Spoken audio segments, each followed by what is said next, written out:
The desert was impossibly still that morning, the kind of stillness that tricks you into thinking nothing bad could ever happen here. The Red Canyon glowed under a pale blue sky, its walls like embers cooled by time. Evan Reed tightened the straps of his backpack and smiled over his shoulder. 2 miles in, maybe 3 tops, he said, tapping his map. We'll be back by lunch. Marissa adjusted her camera lens, eyes bright beneath the brim of her hat. You said that last time, she teased. Lila laughed, her voice bouncing off the canyon walls. Yeah, and lunch turned into dinner. Tom clapped Evan's shoulder. Don't worry, kiddo. Your dad knows every trail, right? Evan chuckled, though his eyes lingered on the narrowing canyon. The wind carried the dry scent of sandstone, but beneath it was something else, a whisper of coolness, a hint of change. At the ranger post above, Dana Holt sipped her coffee and scanned the radar blue dots blinking into yellow, into orange. A faint pulse of storm cells 40 miles north. She frowned. Not again, she muttered, reaching for her radio. Down below, the reeds walked deeper into the light. The canyon closed around them like a throat. The echo of their voices came back thinner, swallowed by stone. Lila ran her fingers along the walls, cold, smooth, layered with 1,000,000 years of sediment. Feels like glass, she whispered. Marissa took another photo. Nature's time capsule. Evan led the way, his boots crunching in sand now turning darker, damp in places. He didn't mention it. Tom noticed too, but kept quiet, whistling low to hide the unease. Above, a hawk's cry faded into the distance. The blue sky shrank to a strip of light so narrow, it looked painted. The canyon had its own weather, its own silence. No wind, no birds, just the sound of their footsteps, echoing into something they couldn't yet name. Dana's coffee went cold before she realized how long she'd been staring at the radar. The cell wasn't shrinking, it was splitting, doubling, feeding on itself. Red Canyon's watershed was right beneath that red splotch on the map. She grabbed her radio. Ranger Station 3 to all field units, possible flood conditions in Sector B. Advise all visitors to evacuate low areas immediately. Static. No response. She tried again. Louder now. Repeat possible flash flood warning. Red Canyon trailhead may be affected. Still nothing. She turned toward the window. The desert outside was still in perfect sunlight, the kind that makes danger seem like fiction. Dana swore softly under her breath, grabbed her hat and ran for the truck. Lila was the first to hear it, a soft drip, then another. She crouched, touching a small puddle forming between rocks. Dad, was there rain here last night? Evan knelt beside her. The water was clear, running from a crack high above. Probably just leftover seepage, he said, voice steady, but eyes darting upward. Marissa caught the glance. Leftover? From what? A faint breeze swept through cooler now, carrying the smell of wet earth, sharp and foreign. The kind of scent that didn't belong under a sky that bright. Tom turned in a slow circle, uneasy. Let's not make this a big deal, he said. We're fine. But as they moved on, the dripping grew louder, echoing off the canyon walls in a slow, steady rhythm, like a clock counting down. From below, the strip of sky still shone impossibly blue. Evan tilted his head back. Squinting at it, the world above looked calm, empty.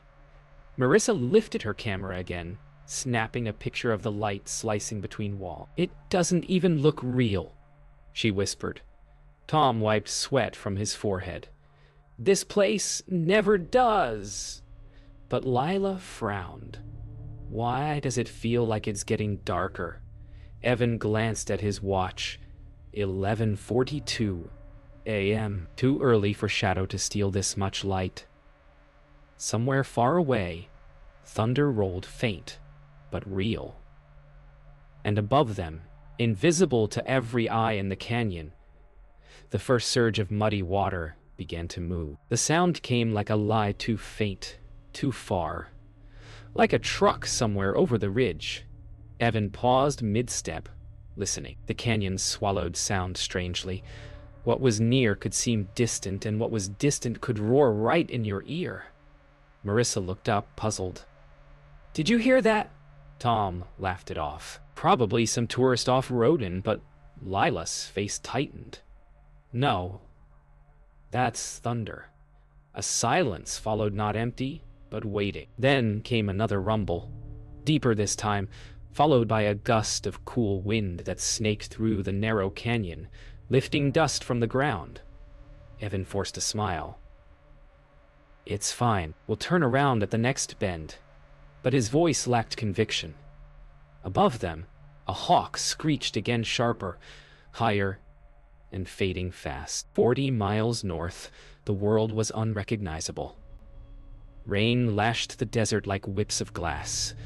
Brown water tore down dry gullies that hadn't seen flow in months. A single strike of lightning hit a ridge, scattering sand and light like a photograph burning at its edges. Dana's truck fish-tailed down the dirt road, wipers screaming, radio crackling with fragments of alerts. "Red Canyon." "Flash! Repeat! Flash! Flood! Possible!" She shouted over the storm. "Come on! Come on!" Her fingers white-knuckled the steering wheel. Every minute here would be 10 minutes too late down there. By the time they reached the next bend, the walls had narrowed to a slit of sky barely a foot wide. The floor tilted upward slightly, scattered with boulders polished smooth. Evan stopped, staring at a dark streak running down one wall, fresh water glistening. Marissa's voice was quiet. "We should head back." Lila nodded instantly, relief washing over her face. Tom exhaled, pretending not to mind. "Guess lunch is on me then." But even as they turned, a single droplet fell from above and struck Evan's arm cold, sudden. He looked up. Nothing but blue. Then another drop. And another.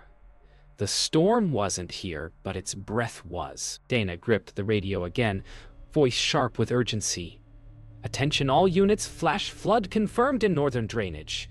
Red Canyon floor must evacuate immediately." Static swallowed her words. She smacked the console, eyes darting to the radar where a red band was now pulsing toward the canyon mouth. She grabbed her emergency beacon, hit record. Any hikers in Red Canyon moved to higher ground. "This is not a drill." The last word cracked through thunder. Lightning illuminated her face in short, violent flashes, her jaw set, eyes blazing with dread. She pressed harder on the gas. Back in the canyon, silence had returned, too perfect, too still. Even the wind had gone. Evan stopped walking. The sound of dripping had vanished. Then, from somewhere deep within the stone labyrinth, came a long, low hiss, like the canyon itself had exhaled. A swirl of dust rose from the ground. The air pressure shifted. Ears popped. Lila took a step closer to her father. "Dad, what was that?" He didn't answer. Far above them, the sky was no longer blue. Clouds crept in, faint at first, smudging the sun into a dull white glare. Evan finally said it, barely a whisper. "We need to move. Now!" It started as a vibration. Subtle at first, like a truck idling miles away. Then it deepened, the kind of sound you feel in your ribs before you hear it in your ears. Evan froze. "Quiet," he whispered. Everyone stopped. The air felt charged, pressing inward. Lila looked around, wide-eyed. "What is that?" Marissa shook her head slowly. "No wind, no thunder." Then a rock rolled from a ledge above, clattering down between them. The sound echoed longer than it should have. Tom whispered, "It's coming from under us." Evan's voice was low, flat. "That's water." The canyon trembled. The sound became unmistakable, a distant roar, like an approaching freight train. But it wasn't steady. It pulsed, built, broke, built again.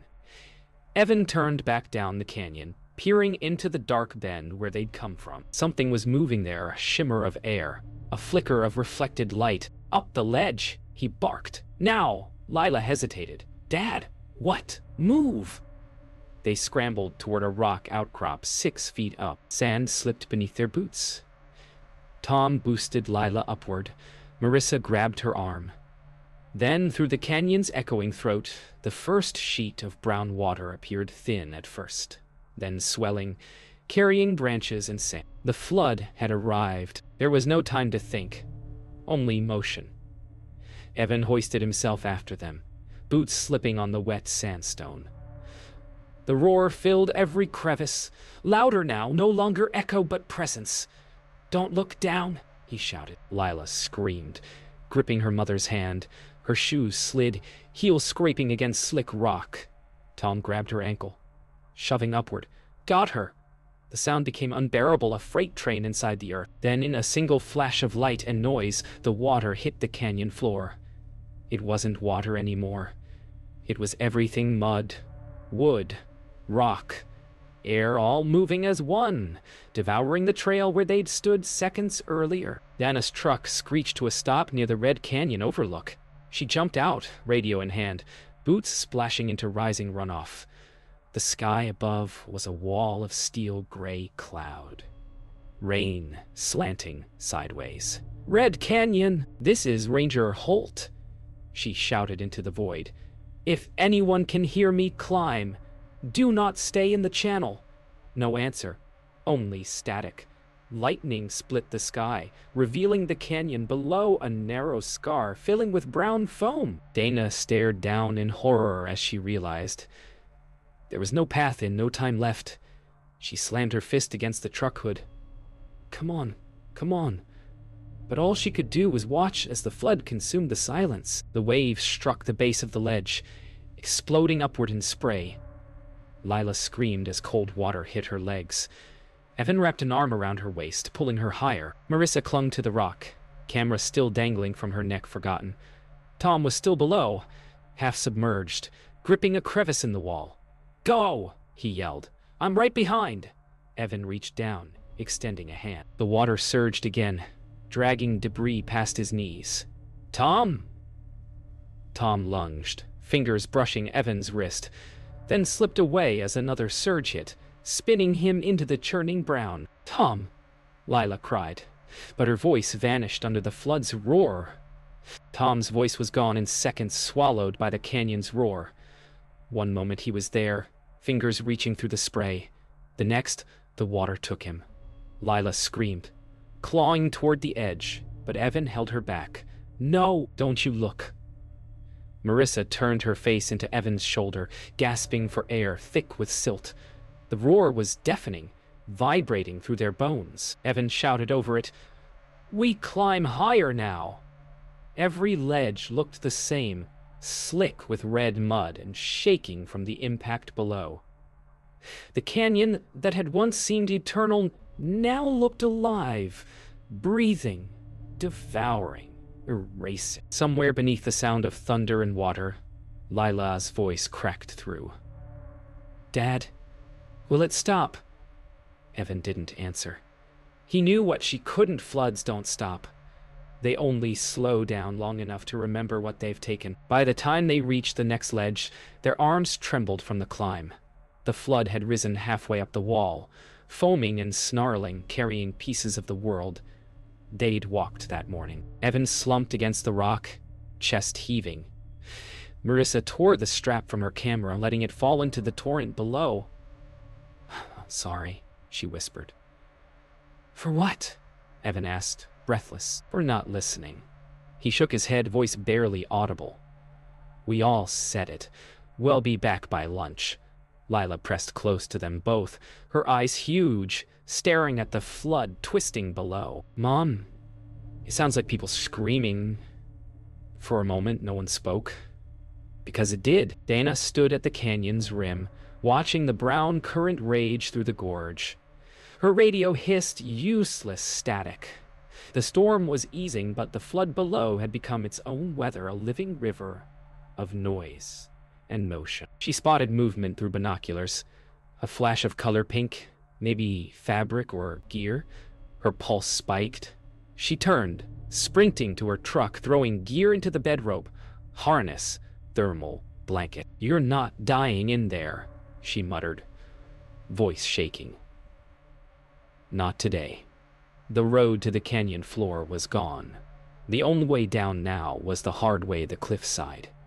She strapped in, checked her carabiner, and began the descent. The thunder rolled again, not from the sky this time, but from the earth itself. Evan had just begun to breathe again when the sound returned, that same freight train growl, closer, faster. Marissa's eyes went wide. No, no, no. He looked up the canyon and saw it, a darker wall of water pushing the first wave ahead of it. Twice as high. "Climb!" he shouted. They scrambled up a near-vertical section, boots slipping, fingers bleeding. Lila screamed as a log slammed against the ledge where they just stood. Shattering rock. Marissa reached a ridge and looked back, Evan still below, struggling against the wet wall. She extended her hand. "Evan!" He leaped, caught her wrist. For a heartbeat, they hung suspended between gravity and chaos. Then the ledge beneath them exploded apart. When the wave hit, sound vanished. Only pressure, darkness, and motion. Evan didn't know which way was up. Water shoved him into stone, tore at his pack, ripped air from his chest. He tried to reach for Marissa's hand, but found only the current.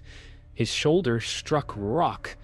Pain flared white. He surfaced briefly, gasping, choking, catching a glimpse of sky split by lightning and the outline of Lila above, screaming his name.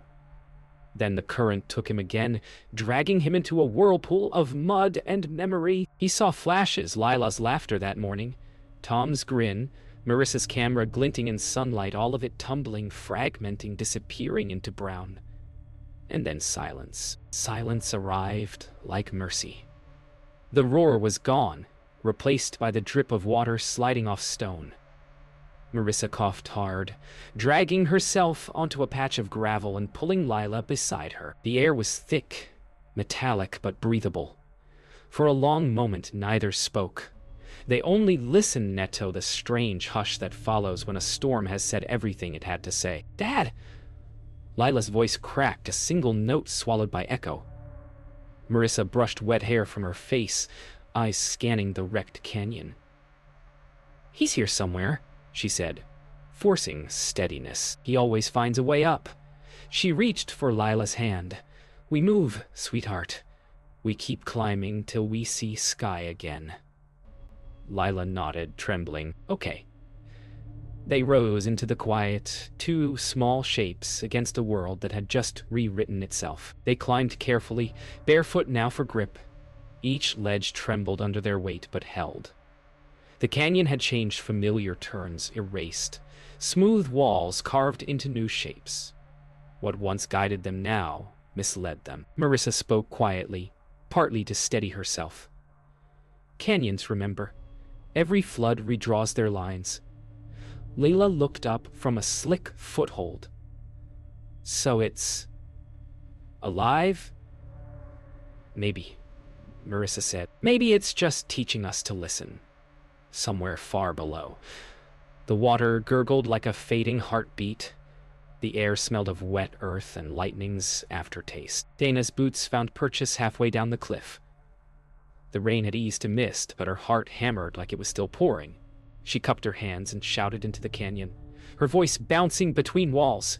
"Ranger service!" Call out. A pause. Thena, faint reply.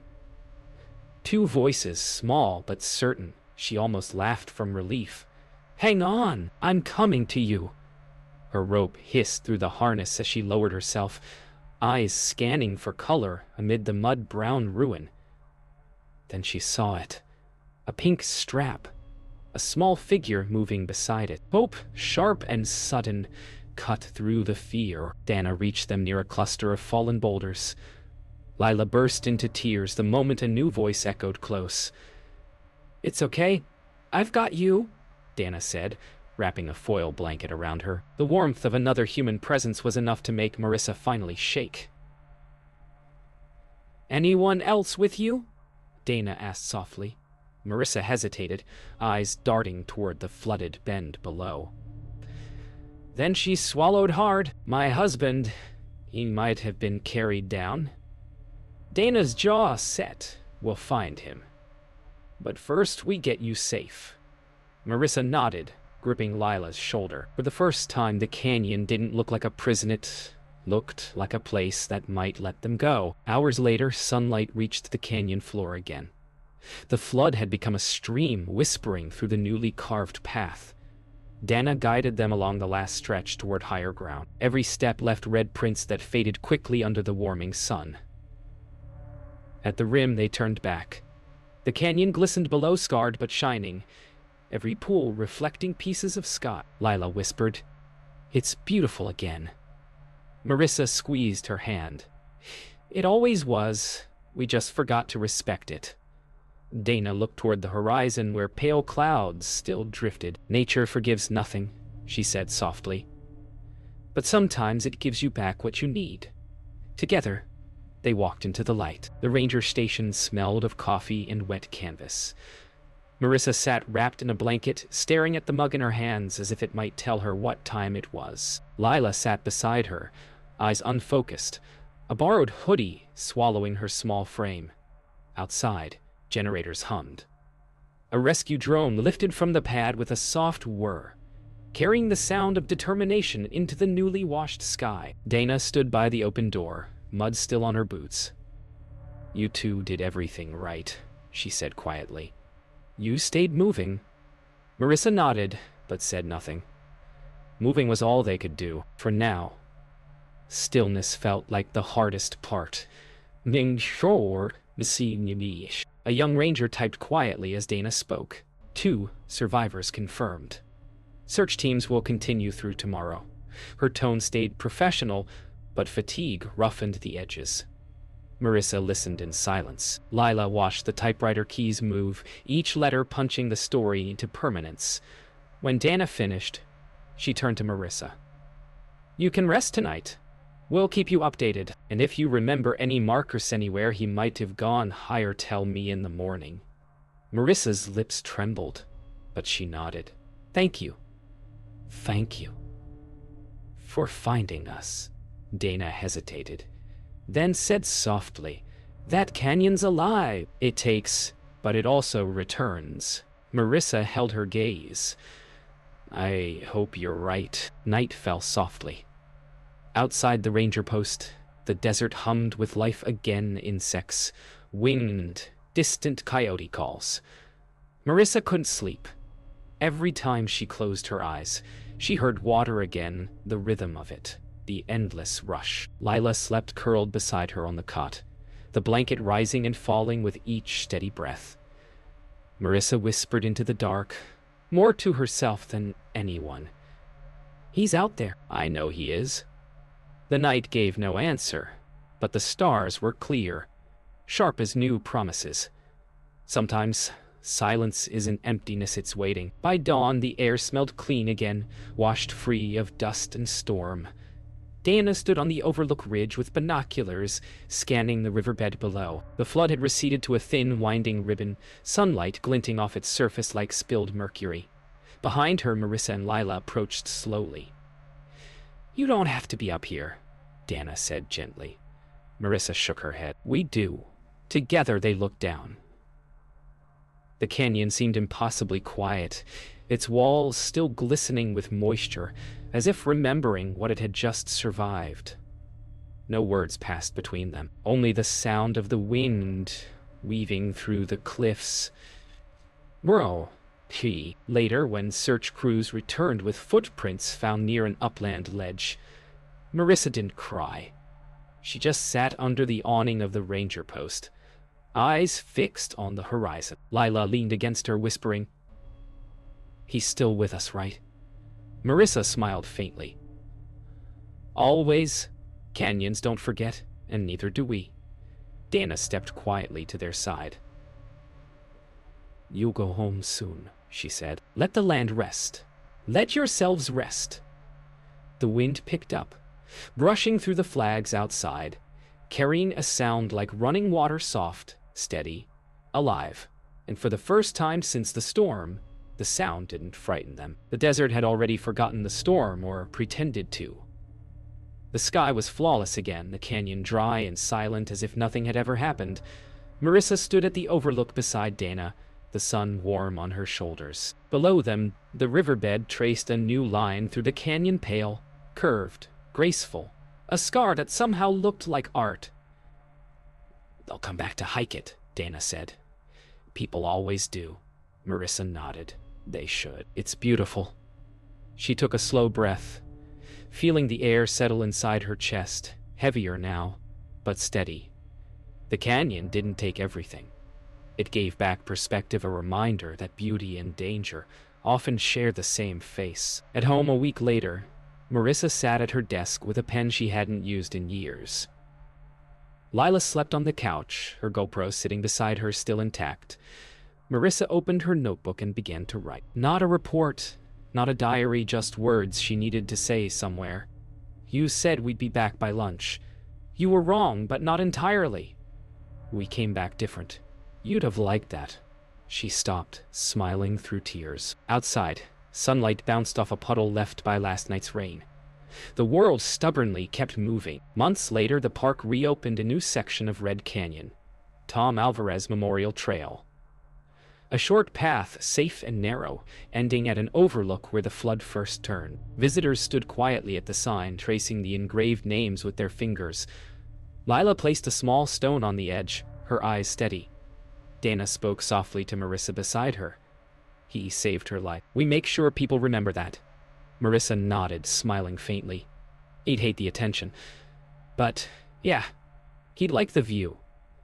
They stood together as the afternoon wind lifted dust in slow spirals, the canyon breathing again. The next spring, Marissa returned to teaching. More, Charmaine was in Owell. On her classroom board, she wrote, "How landscapes tell stories." Her students leaned forward as she spoke about canyons, erosion, and time, how a single storm could rewrite centuries of stone. "But what do the rocks remember?" a boy asked. Marissa smiled. "Everything," she said.